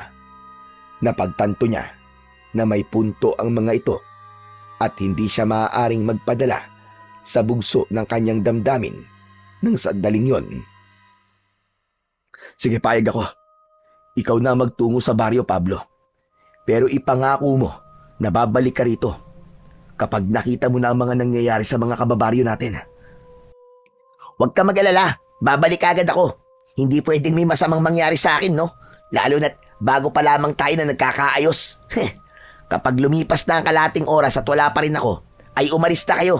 Pero hindi ibig sabihin nun na may masama na nangyari sa akin. Susunod ako sa inyo sa kuweba. Pangako. Sige, mag-iingat ka, Pablo. Nakangiting tumango si Pablo. Bago ito umalis, ay iniwanan nito ang pana at mga palaso nito dahil makakahalata kagad ang mga aswang kapag nakita ng mga yon na may dalang armas si Pablo. Lumabas na si Pablo sa kanilang pinagtataguan at kaswal itong naglakad palapit sa mismong baryo. Lumiko ito sa isang makipot na daan at nawala na yon sa paningin ni Logan at Lolo Matias. Matyagang naghintay si Logan sa pagbabalik ni Pablo. Ilang minuto pa lang ang nakakalipas ay nakaramdam na ng kaba si Logan para sa kanyang kaibigan. Ano na po kaya ang nangyari kay Pablo? Sundan ko na po kaya? Baka po nahuli na siya ng mga aswang eh. Kumalma ka. Ilang minuto pa lamang ang nakakalipas. Simula nang umalis si Pablo. Isa pa, parang hindi mo naman kilala ang kaibigan mo. Tuso siya, kaya sigurado ko na makakaisip siya ng paraan para makatakas kung sakaling mahuli man siya. Kinakabahan po ako, Lolo eh. Ngayon ko lang po napagtanto na mali yata itong naisip mong gawin natin. Mabuti na rin ito para alam natin ang nangyayari sa mga tao sa ating baryo. Ang totoo ay iniisip ko na itong gawin, pero hindi pa sana sa ngayon. Basta, ipagdasal na lang natin na makakabalik sa atin ang ligtas si Pablo. Habang naghihintay sa pagbabalik ni Pablo, ay ipinagdasal ni Logan ang kaligtasan ng kanyang kaibigan. Ngunit mas lalong tumindi ang kaba niya nang lumagpas na ang kalahating oras pero hindi pa rin bumabalik si Pablo. Lolo, lagpas na po ng kalahating oras pero wala pa rin si Pablo. Kailangan ko na po siya sundan. Pumirmi ka lang dito. Yan ang ayoko sa'yo, Logan eh. Masyado ka nagpapadala sa bugso ng iyong damdamin. Yan ang magpapahamak sa'yo, maniwala ka. Pero buhay po ng kaibigan ko ang maaaring nanganganib ng sandaling ito. Pasensya na. Pero sa pagkakataong ito, ay hindi niyo na po ako mapipigilan. Pupuntahan ko na po si Pablo. Tumayo na si Logan at handa na sana siyang umalis nang makita nila na mabilis na naglalakad si Pablo papunta sa kanila. Nang nasa harapan na nila si Pablo, ay doon na nakahinga ng maluwag si Logan. Salamat sa Diyos at bumalik ka na, Pablo. Abay, munti ka ng sundan ni Logan. Pasensya na kayo kung medyo natagalan ako. Hindi kasi ako maaaring bumalik agad dito habang may mga aswang na nakatingin sa akin. Ano nakita mo? Sabihin mo sa amin, kumusta ang mga tao? Maraming nakakulong sa liwasan, pero may ilan na hindi nakakulong at nagsisilbi sa mga aswang at kay Draco. Isang aswang ang nakakita sa akin at sinabi ko na isa ako sa mga tagapagsilbi, kaya hindi siya naghinala sa akin. Mabuti naman kung ganun. Ibig sabihin, ay hindi pala totoo ang aking panaginip. Pero narinig ko na kada gabi daw ay may isang tao na inaalay kay Draco. Gabi-gabi ay isang buhay ang nawawala. Napakahayop talaga ng Draco na yun. Kailangan ko na talagang magpalakas para maaari ko na siyang makaharap. Ang mabuti pa ay sa kuweba na natin ipagpatuloy ang ating pag-uusap. Umalis na tayo bago pa may aswang na makakita sa atin. Sinunod ni Logan at Pablo ang sinabi ni Lolo Matias. Magkasama silang umalis ng tahimik, palayo sa kanilang baryo. Habang naglalakad pabalik sa kuweba kung saan sila pansamantalang nagtatago, ay mas lalong nag-alab ang puso ni Logan sa labis na puot para kay Draco at sa mga alagad nitong aswang. Masakit para sa kanya na malaman na inaalipin at ginagawang pagkain ni Draco ang mga tao sa kanilang baryo. Kapwa pagod na pagod ang tatlo nang makarating sila sa kuweba. Naupo silang tatlo habang habol ang kanilang paghinga. Pablo, maaari bang kumuha ka ng tubig sa ilog?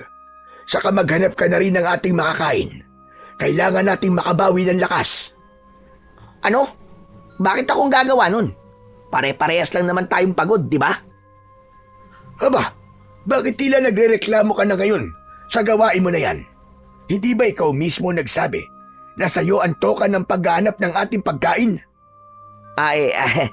Oo nga pala. Pasensya ka na, Lolo Matias. Nakalimutan ko. Bata ka, pero makakalimutin ka na. Sige na, kumilos ka na. Sige po.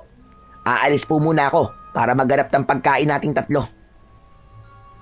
Nang makaalis na si Pablo, ay malakas na naisuntok ni Logan ang kanyang kamao sa lupa. Doon niya ibinuhos ang galit na kanina pa nais kumawala sa kanya. Naiintindihan ko ang nararamdaman mo, Logan. Maging ako ay galit na galit din sa mga nalaman natin kay Pablo. Hindi nararapat na maging alipin ng mga tao sa ating baryo. Higit sa lahat, hindi sila dapat maging pagkain lang ni Draco at ng mga alagad niyang aswang. Hindi ko po alam kung gaano katindi ang takot ng mga tao sa tuwing sasapit ang gabi habang iniisip nila na maaaring sila o isa sa mga mahal nila sa buhay ang kailangan mamatay. Lolo, gusto ko na pong harapin si Draco. Hindi ko na po kayang patagalin pa ang impyernong nangyayari sa ating baryo. Logan Iyo, sana ay maunawaan mo na hindi pa ito ang tamang panahon. Alam kong masakit, pero kailangan nating magtiis. Hindi sapat ang ating itak para talunin si Draco. Kahit ng mga agimat na aking dala, ay alam kong walang laban kay Draco. Pero Lolo Matias, kailan pa? Kailan pa darating ang tamang panahon na yan? Kapag ba ubos na ang mga tao sa baryo natin? Kung buhay pa sana ang nagbabagang batis dito sa gubat, malamang ay maaari tayong magkaroon ng laban kay Draco. Nagbabagang batis? Parang ngayon ko lang po narinig ang salitang yan. Hindi ka pa ipinapanganak. nang matuklasan ng mga tao sa ating baryo ang nagbabagang batis dito sa gubat. Makikita mo yon kapag sinundan mo ang direksyon kung saan sumisikat ang araw. Nasa tabi yon ng dalawang magkatabi na puno ng balete. Ano po bang magagawa ng batis na sinasabi nyo? Ang nagbabagang batis ay hindi kagaya ng isang normal na batis lang. Yun ay literal na nagbabaga at nag-aapoy.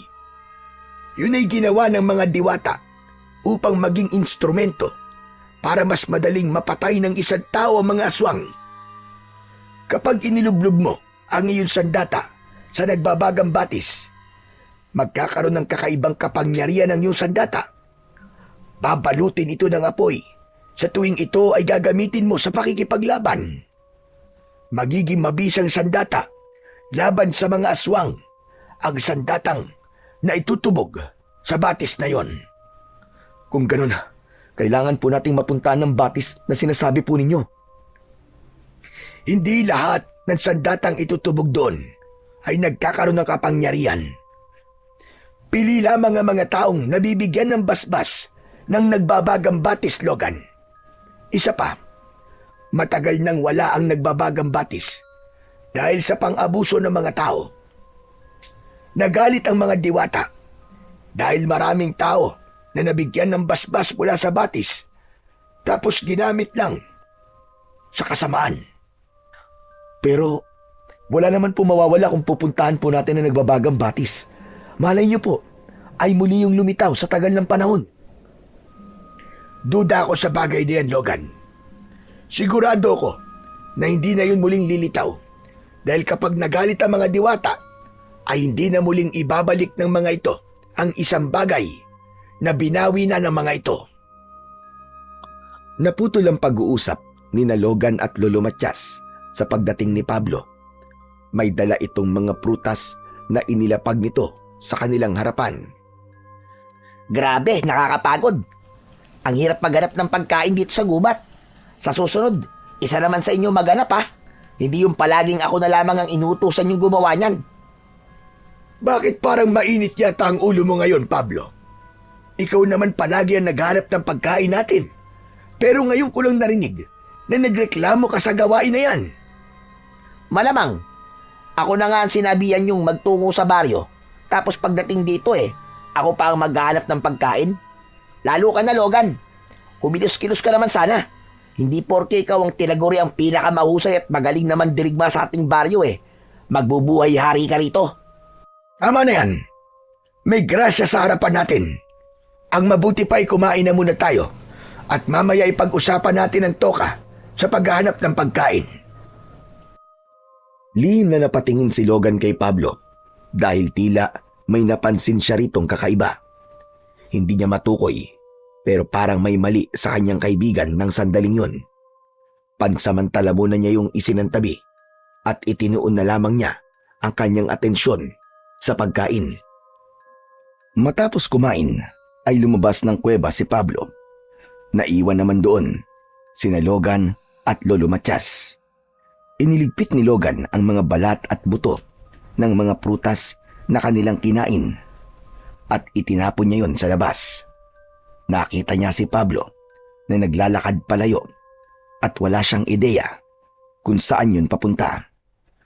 Habang pinagmamasdan ni Logan si Pablo, ay naalala niya ang inasal nito kanina. Matapos yun, ay bumalik na siya sa loob ng kuweba at umupo siya sa tabi ni Lolo Matias. Lolo, wala po ba kayong napansin kanina kay Pablo? Alin? Yung pagiging arogante niya? Hindi ba't normal naman na sa kanya yon? Hindi ka pa rin ba sanay sa ugali ng kaibigan mo na yon? Alam kong ganun talaga ang ugali niya. Pero Lolo Matias, nagtataka lang po ko kung bakit parang galit siya sa akin. Gayong nagkaayos na po kami kanina. Tapos may mga sinabi siya na hindi tumutugma sa mga nangyari kanina. Gaya ng sinabi niya na tayo nagpapunta sa kanya sa baryo, pero ang totoo ay siyang nakaisip nun, di ba? Pati yung paghahanap niya ng pagkain. Hindi ba ilang beses na nating sinabi sa kanya noon na tayo naman ang maghahanap ng pagkain, pero palagi niyang sinasabi na siya na lang ang pwedeng gumawa nun kasi yun lang ang ambag niya. Hindi po ba nakakapagtaka yun? Oo nga no. Dahil sa mga sinabi mo na yan, ay napagtanto ko ang bagay. Nakataka-taka ngayon kay Pablo. Pero baka naman sadyang napagod na siya. Hayaan na lang muna natin siya at panigurado kapag nakapagpahinga na yon, ay magiging maayos na ulit ang kanyang pag-iisip. Inisip na lamang ni Logan na tama si Lolo Matias. Ngunit may parte pa rin ng utak niya ang nagsasabing may mali at may kakaiba kay Pablo at tila nais niyang alamin kung ano yun. Maghapon na hindi nakita ni na Logan at Lolo Matias si Pablo. Hindi na nila ito hinanap dahil naiisip nilang baka nagpapalamig lamang ito ng ulo dahil sa nangyari kanina.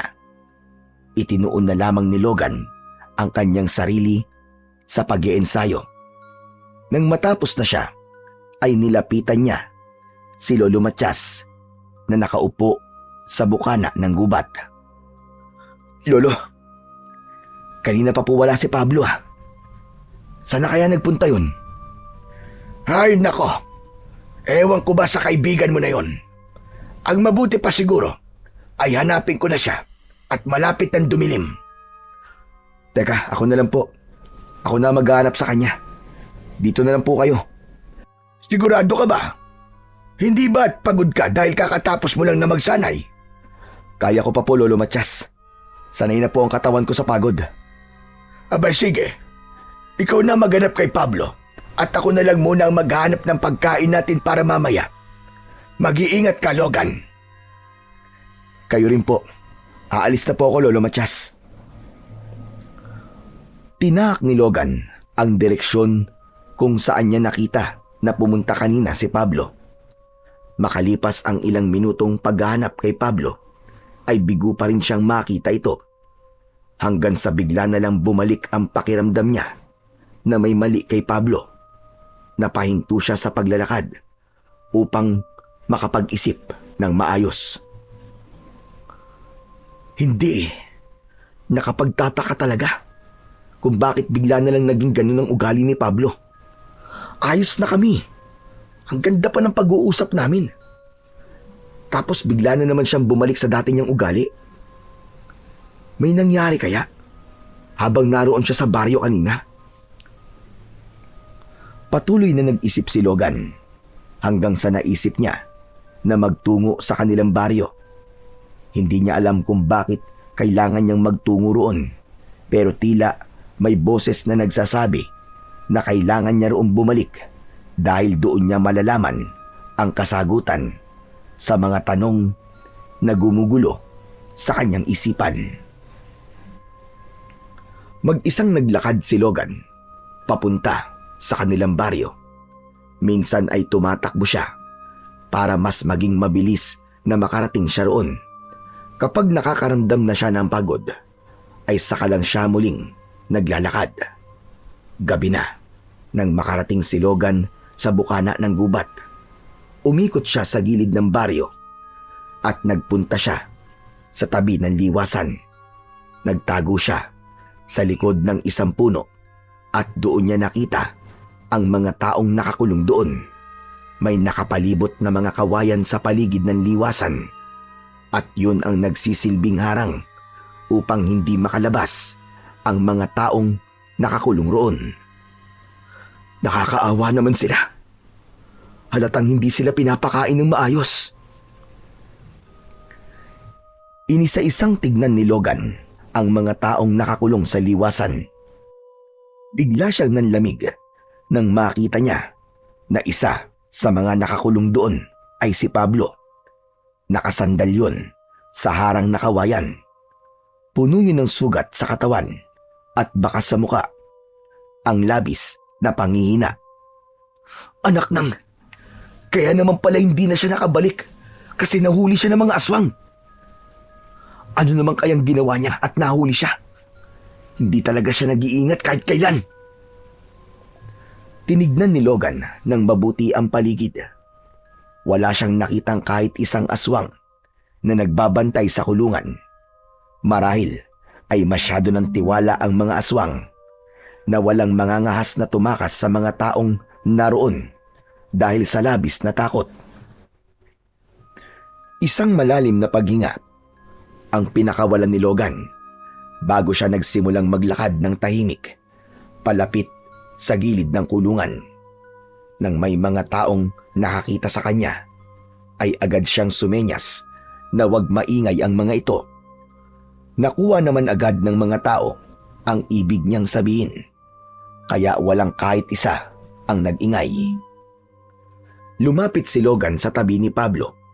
Kinalabit niya ito sa balikat at nang lumingon ito sa kanya, ay nanlaki ang mga mata nito.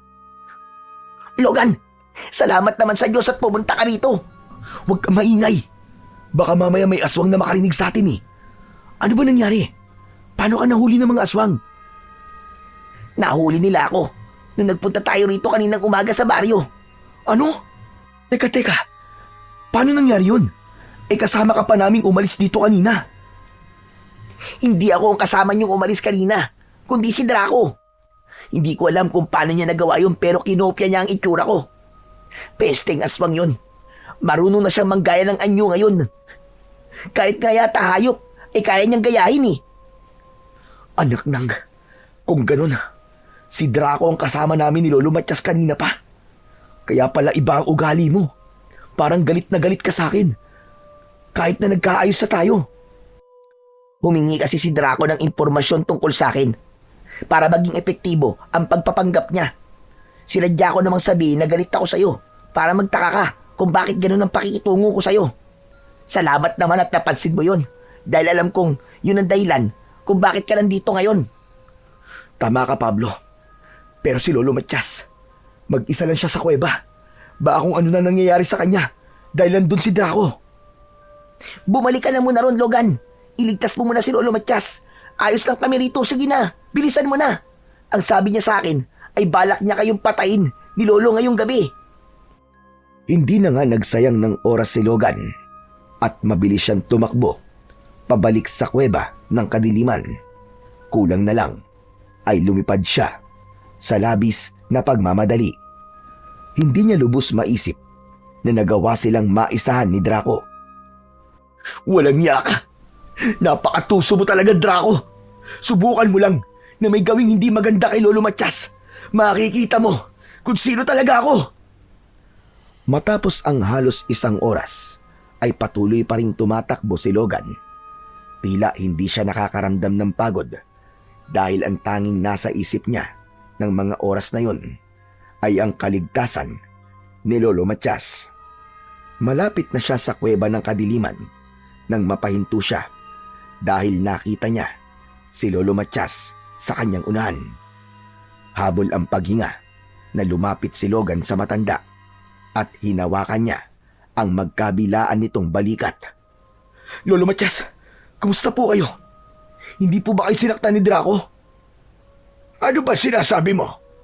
At bakit naman ako sasaktan ni Draco? Hindi ba't nandun siya sa baryo? Kasama po natin siya rito sa gubat. Nilinlang niya po tayo. Teka, hindi kita maintindihan, Logan. Ipaliwanag mo nga sa akin ng maayos ang sinasabi mo. Lolo Matias, ganito po kasi ang nangyari. Ang totoo, nahuli ni na Draco si Pablo nung magpunta tayo kanina sa baryo. Ginaya ni Draco ang itsura at anyo ni Pablo at siyang sumama sa atin pabalik dito sa kuweba. Balak po ni Draco na patayin tayong dalawa ngayong gabi. Ano ka mo? Totoo ba yung sinasabi mo? Saka, paano mo naman nalaman ang lahat ng yan? Bumalik po ako sa baryo at doon ko nalaman na isa si Pablo sa nakakulong sa liwasan. Sa kanya ko po nalaman ang lahat. Kaya bumalik po agad ako rito dahil nag-alala po ako sa inyo kasi baka kung ano ang ginawa sa inyo ni Draco. Si Pablo ay si Draco po pala. Nakita niyo po ba siya? Hindi pa siya bumabalik simula nang umalis siya kanina. Hindi ko rin alam kung nasaan siya ngayon. Lolo, kapag nakita po natin si Draco na nagpapanggap na si Pablo, ay huwag niyo pong ipapahalata na alam na po natin ang totoo. Pero sa ngayon, ay isang bagay lang po ang naiisip kong paraan para matalo natin si Draco. Ano ang paraan na naiisip mo? Ang nagbabagang batis po. Alam ko pong sinabi niyo sa akin na wala na ang batis na yon. Pero gusto ko pa rin pong magtungo doon. Gusto ko masiguro kung wala na ba talaga yon. Yun lang po ang paraan para maging makapangyarihan ng aking itak. Para kahit mahina pa ang aking katawan, ay magagawa ko pa rin paslangin si Draco. Kung yan ang gusto mong gawin, ay hindi na kita pipigilan, Logan. Sige na, magtungo na tayo ngayon sa nagbabagang batis. Hinanap ni Logan kung nasaan ang silangan at saka sila nagsimulang maglakad ni Lolo Matias papunta sa sinasabi nito na nagbabagang batis. Kahit walang kasiguraduhan ang lakad nila kung naroon pa rin ang naturang batis, ay nais pa rin magbakasakali ni Logan. Sandali lang, ano pala nagtulak sa'yo para magtungo sa nagbabagang batis bukod sa kagustuhan mong talunin si Draco? Nakita ko po kasi ang kalagayan ng mga tao sa baryo natin. Sobra po akong naawa sa kanila. Napakarami po sa kanila ang payat na at nangihina. Sigurado po ako na hindi sila pinapakain ng maayos doon at sinasaktan pa. Hindi ko na po kayang patagalin ang paghihirap nila. Sa sandaling mailublob kong itakbo sa nagbabagang batis, ay naniniwala ko na mapapatay ko na po ang hayop na si Draco. Sandali, bakit mo naman kailangang ilublob ang iyong itak sa nagbabagang batis? Ano? Teka, nakalimutan niyo na po ba? Hindi po ba ang sabi niyo sa akin ay kailangan kong ilublob sa nagbabagang batis ang aking itak upang maging makapangyarihan to? Ano po ba nangyayari sa inyo, Lolo Matias? Ay, oo nga pala, no. Nakalimutan ko. Sinabi ko nga pala sa iyo yun. Pasensya ka na. Sa dami ng mga nangyayari, ay nagiging makakalimutin na yata ako. Sana talaga ay magtagumpay ka sa pagpaslang kay Draco para bumalik na ang kapayapaan sa ating baryo. Mangyayari yan, Lolo. Mangyayari yan. Basta't manalig lang po tayo palagi sa ating Panginoon. Hindi na muna nag-usap sina Logan at Lolo Matias. Itinuon nila ang kanilang atensyon sa pagtuntun sa nagbabagang batis. Makalipas ang napakahabang paglalakad, ay nakita na ni Logan ang dalawang magkatabing puno ng balete. Sa unahan ng dalawang puno ay merong malalim na lupa na tila ba isang hukay. Lumapit sila roon. Nandito na po tayo. Yan na po ang dalawang puno ng balete na sinabi niyong palatandaan ng kinaroroonan na nagbabagang batis. Ngunit, nasaan na ang batis na sinasabi mo? Yang malalim na bahagi po ng lupa. Nararamdaman ko po na yan ang nagbabagang batis. Hindi po ba ang sabi niyo ay may mga diwatang nagbabantay dyan? Kailangan ko po sigurong makausap sila. Tumayo si Logan sa tabi ng palalim na lupa. Huminga siya ng malalim at siniguro niya na ang mga susunod niyang sasabihin ay mula sa kanyang puso. Mga diwata! Mga kaibigan diwatang nagbabantay sa nagbabagang batis. Nakikiusap ako sa inyo. Ibalik niyo ang nagbabagang batis kahit sa huling pagkakataon. Hindi ko to hinihiling para aking sarili, kundi para sa aming baryo na nawawasak dahil sa mga pesting aswang. Kailangan ko ang kapangyarihan ng batis upang magtagumpay ako sa aking layunin na muling maging malaya ang aming baryo. Sa ngalan ng bawat inosenteng buhay na pinaslang ng mga aswang at sa mga taong patuloy na umaasa sa akin, ay isinusumpa kong gagamitin ko ang kapangyarihan na ipagkakaloob niyo sa akin sa kabutihan. Nagulat si Logan nang bagyang gumalaw ang lupa. Animo ay lumindol. Sa gitna ng hukay na nasa kanyang harapan ay sumingaw ang makapal na puting usok. Bumulwak ang tubig Kasabay ng usok at sa isang kisap mata ay napuno ng tubig ang dating tuyong batis. Unti-unting kumulo ang batis hanggang sa tuluyan na yung nagbaga at nag-apoy. Hindi makapaniwalang napatingin si Logan kay Lolo Matias. Lolo, nagtagumpay tayo. Pinakinggan ako ng mga diwata. Ibinalik na nila ang nagbabagang batis. Huwag ka na magsayang ng sandali, Logan. Sige na, bilisan mo. Gawin mo na ang dapat mong gawin. Lumuhod si Logan sa gilid ng nagbabagang batis. Inilublob niya roon ang kanyang itak at naramdaman niya ang kakaibang enerhiya na gumapang sa kanyang katawan. Sigurado siya na ang enerhiyang yun ay mula sa batis. Nang iangat niya ang kanyang itak, ay labis siyang namanga sapagkat nagbabaga na rin yun at balot na yun ng apoy. Maraming salamat po mga diwatang nagbabantay sa nagbabagang batis. Salamat po talaga. Umasa kayo na magiging totoo ako sa mga ipinangako ko sa inyo. Gagamitin ko to sa kabutihan. Ipagtatanggol ko ang aming baryo laban sa kampon ng kadiliman. Lolo, tara na po. Hanapin na po natin si Draco. Sandali lang, Logan. Maaari ko bang mahawakan ng iyong itak? Ano po? Pero bakit po, Lolo Matias? Kailangan pa ba ng dahilan para ipahawak mo sa akin yan? Sundin mo na lang ako. Pero hindi ko po alam kung maaari ko ba itong ipahawak sa inyo. Baka po, mawala kapangyarihan ito pag pinahawak ko sa ibang tao. Huwag ka nang marami sinasabi. Ibigay mo na lang sa akin ang itak. Nabigla si Logan sa pagsigaw na yun ni Lolo Matias. Kilala niya ang matanda na kahit gaano katindi ang emosyon nito, ay hindi nito nagagawang sumigaw. Nang sandaling yun, ay nagkaroon siya ng duda kung si Lolo Matias nga ba talaga ang kanyang nasa harapan. Bakit ba hindi ko napansin kaagad kanina? Huwag ka na magpanggap, Draco. Alam kong hindi ikaw si Lolo Matias. Isang malakas na tawa ang pinakawalan ni Lolo Matias. Biglang nagkulay pula ang mga mata nito at doon na ito nagsimulang magbago ng anyo. Sa isang iglap ay naging si Draco, si Lolo Matias.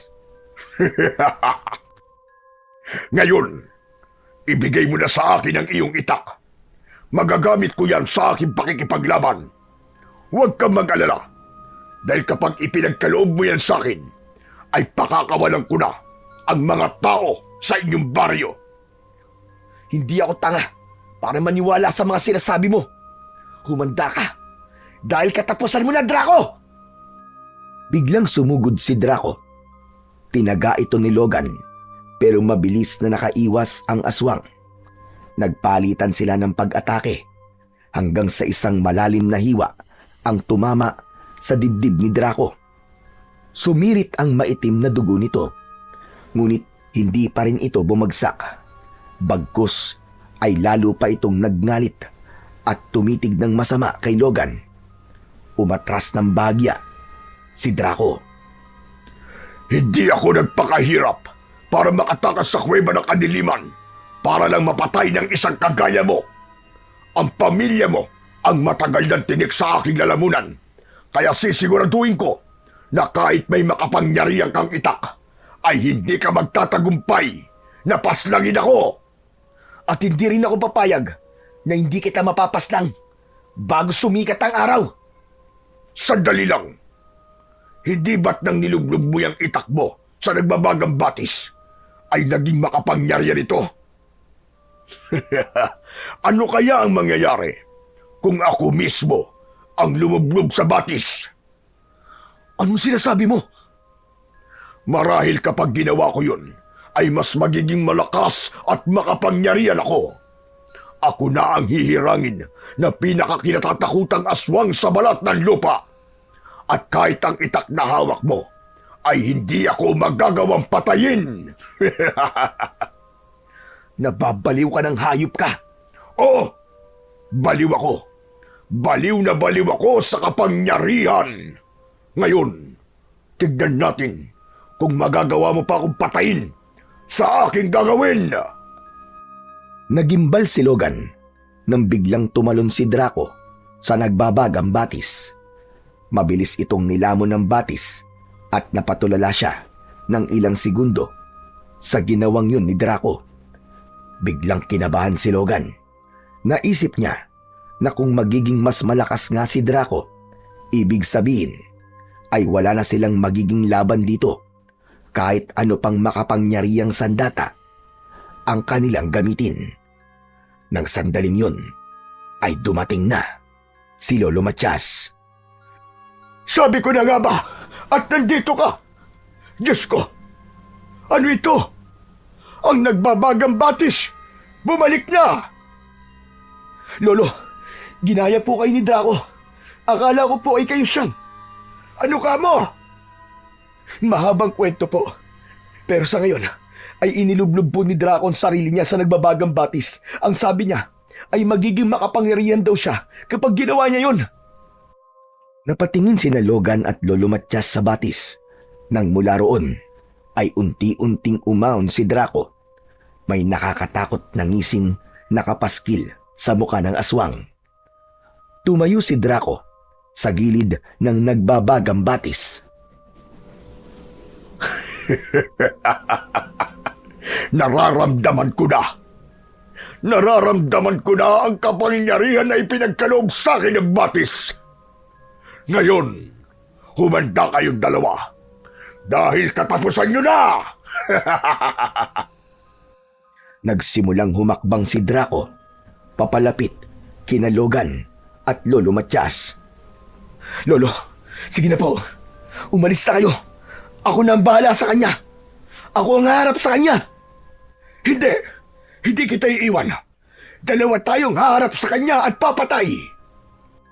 Ngunit nabigla si Draco dahil sa bawat pagakbang nito ay may mga nalalaglag na parte ng laman nito. Una ay sa binti. Sunod naman ay sa braso. Hanggang sa maging ang laman nito sa pisngi ay nalalaglag na rin. Unti-unting bumagal ang paghakbang ni Draco. Sandali! Ano to? Ano to? Ano nangyayari sa akin? Hindi maaari ito! Hindi mo ba alam na tanging sandata lamang ang maaaring ilublob sa nagbabagang batis? Tignan mo nangyayari sa iyo ngayon.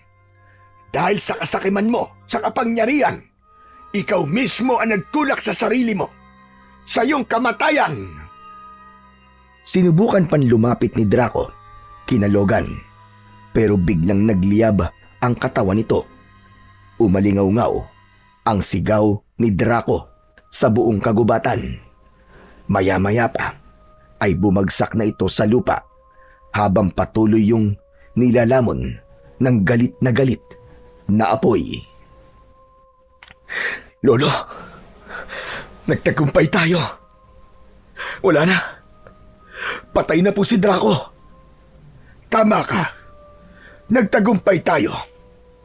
At siya ang pumatay sa sarili niya. Kung ganun po, malaya na tayo. Malaya na po ang ating baryo. At yun ay dahil sa katapangan mo, Logan. Alam ko na kahit ang nagbabagang batis ang pumatay sa kanya, ay malaki pa rin ang naging bahagi mo sa tagumpay na ating nakamit. Hindi lang po ako, Lolo, kundi maging kayo rin po ni Pablo. Hindi po ako magiging matapang kung hindi ko kayo kasamang dalawa. Bago umalis sa lugar na yon, sina Logan ay nakita nilang muling nawala ang nagbabagang batis. Nang ipasok ni Logan ang kanyang itak sa kaluban nito, ay nawala na ang apoy nun. Nagsimula na silang maglakad pabalik sa kanilang baryo, at habang naglalakad ay ipinaalam ni Logan kay Lolo Matias ang lahat ng nangyari upang maunawaan ito kung bakit nakakulong sa baryo nila si Pablo. Pagbalik ni Logan at Lolo Matias sa baryo, ay nakita nila ang mga walang buhay na alagad na aswang ni Draco na nakahandusay sa lupa. Doon nila napatunayan na ang buhay ng mga ito ay konektado sa pinuno nila na si Draco. Agad nilang pinalaya ang mga taong nakakulong at labis ang naging kasiyahan ng lahat nang malaman ng mga ito na wala na ang kinatatakutan nilang aswang na si Draco. Sa mga sumunod na araw ay mas naging matatag ang pagkakaibigan ni Logan at Pablo, habang ang kapangyarihang kaloob ng nagbabagang batis ay nanatili pa rin sa itak ni Logan bilang paalala ng tungkulin niyang protektahan at ipagtanggol ang kanilang baryo laban sa lahat ng uri ng kasamaan, lalong-lalo na sa mga aswang.